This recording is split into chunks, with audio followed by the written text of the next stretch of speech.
YouTube, what's going on? My name is Tijon, and I go by Top Cyber Dog, and welcome to my channel. The topic that I want to talk about today, and I thought would be a first video for my channel, is how I got into tech. Growing up, I always had a passion for technology. Thanks to my grandfather, he had a career in information technology, so that afforded me the opportunity to be around a lot of different computers growing up, and that really sparked my interest on getting my hands dirty as far as technology and the possibilities that technology, provided to me at the time, with different games, just the normal clip art type of thing that you would, first start digging into with computers. I can thank him for that, because that was something that sparked my interest as a child. Even leading up into my days in school, whether that be in junior high and high school, I was still building upon that interest as far as taking classes with different computers, whether that be web development, designing classes where I get into Photoshop, just really testing the waters to see how far I can go with this, and if this is something that would interest me, even looking into higher education at the time. Even going into my last year of high school, I didn't really know what I wanted to do. I just knew that I wanted to make some money. I wanted to make a lot of money. But really just didn't have a sense of direction. Didn't have any kind of desire to go to some 4-year big college out of state. And yeah, I really was, I guess you could say, lost at that point in my life. I didn't have a sense of what I really wanted to do. So after graduating, me and my twin brother started attending a local junior college in the area, and really at that point just existing, taking general study classes, and really just finding my way into adulthood and figuring out what I really wanted to do with my life. Some years had passed, was phasing out of taking those general college classes at a community college because I was burning out of financial aid, and I really didn't want to rack up any kind of financial debt with school. So I paused that and continued to work part-time, and at that time I think I was working at a hospital, a local hospital in my area, delivering food trays to patients throughout the facility, and that's what I was doing part-time. It paid decent for part-time, but it wasn't something that was going to get the rent paid. So I decided that, I definitely want to do something, but I just didn't know what. So I had a chance meeting with a high school friend of mine, Yasir. Shout out to you, Yasir. He hit me up, wanted to know if I wanted to get together one evening to smoke hookah downtown.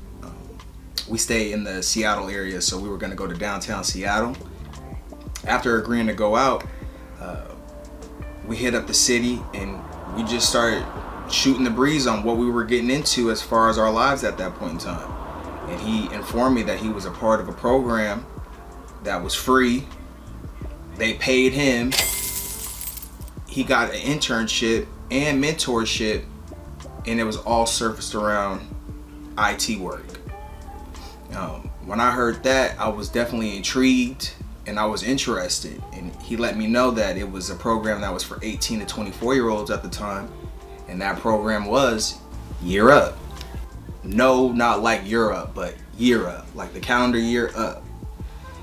Trust me, when I talk to people about it, they've never heard about it, that's the first thing they think about, is that it's Year Up, not Year Up.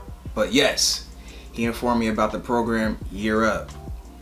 Something that I had never heard about, and I was intrigued about. One of the reasons was because they were paying the attendees of the program, and that was something that sparked my interest, especially working part-time.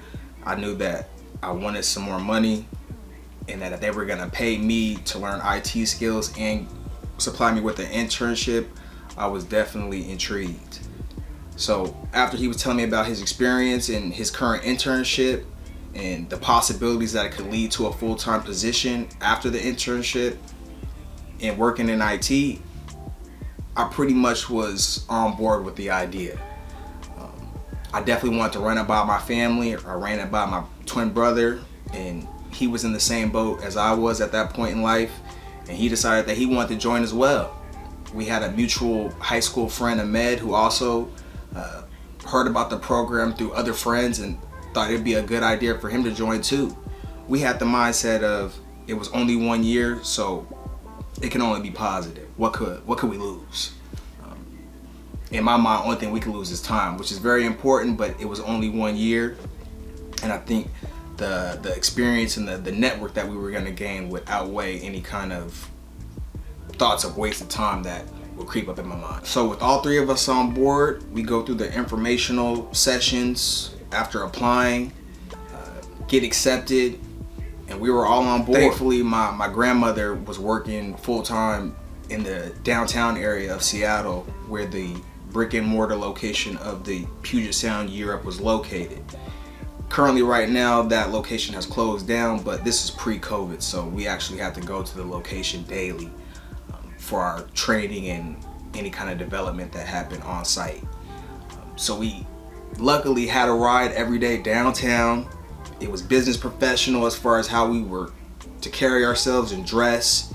And we just dove right into the program and learning about what they had to offer to us students, and how they were ready to mold us in that L&D phase, which stands for learning and development.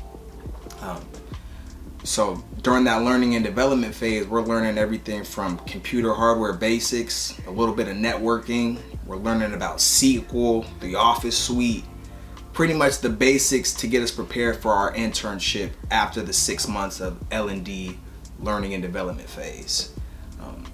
We're also bonding with our cohort, other students that are in the program, building that network and that unity as a group, seeing other people's interests and what they had planned to go into IT later down the road, using this as a stepping stool. It was something that, you know, it was refreshing seeing all the young adults that had big dreams for themselves and their community and families. The program really opened my eyes to the possibilities that the young adults in my area, you know, were capable of. It was something that was really refreshing to know that there were programs like this, not only in my area, but across the country. If you don't know Europe, they do great work in other areas across the United States, not internationally yet, but in the United States, they do operate out of other states, and based off of your state is what they provide as far as services. So here in the Pacific Northwest, what's big here? Tech. So we're afforded the opportunity to learn about tech, and that's what Europe provides, is tech training, because in Seattle, that's what's biggest as far as the industry. But that might not be the same case for those in, for instance, Boston or Chicago. They might have other fields that they provide training with, because that's what the area calls for as far as the business needs. So after my learning and development phase with Europe, I earned an internship for 6 months with Alaska Airlines. It was something where I didn't get to decide where I was going to be placed. Europe staff had a team that delegated who would go where based off of their performance in that 6-month L&D phase, and based off of all the other companies such as Microsoft, Expeditors, F5, Boeing. You know, you want those top companies, or at least that was my opinion when I first joined Europe. But I was so blessed to be able to be an intern for Alaska Airlines. A huge company with a large IT operation, working with MSPs, different vendors from all across the country. It was something that really exposed me to a large IT operation, and it was something that taught me a lot. I definitely want to do another video about my internship, so I'll save that for another video. But it was a great 6 months that taught me a lot about how to handle tickets, working with a large company, a large user base that's stationed locally and some people out of the state. It was a really challenging but rewarding internship. And luckily for me, after my internship, I was afforded the opportunity to stay with Alaska Airlines, getting a full-time offer of employment with an MSP that I got to work with daily during my internship. So I got to stay on board with Alaska Airlines and continue my work in IT and really just expand from there, expand my interests, expand my knowledge, expand the amount of certifications that I acquired. Towards the end of my internship, we were definitely told about, technical certifications such as CompTIA A+, and that was something that was on the forefront of my mind, and I was thinking about that all the time as far as I want to be able to obtain something like that as my first certification.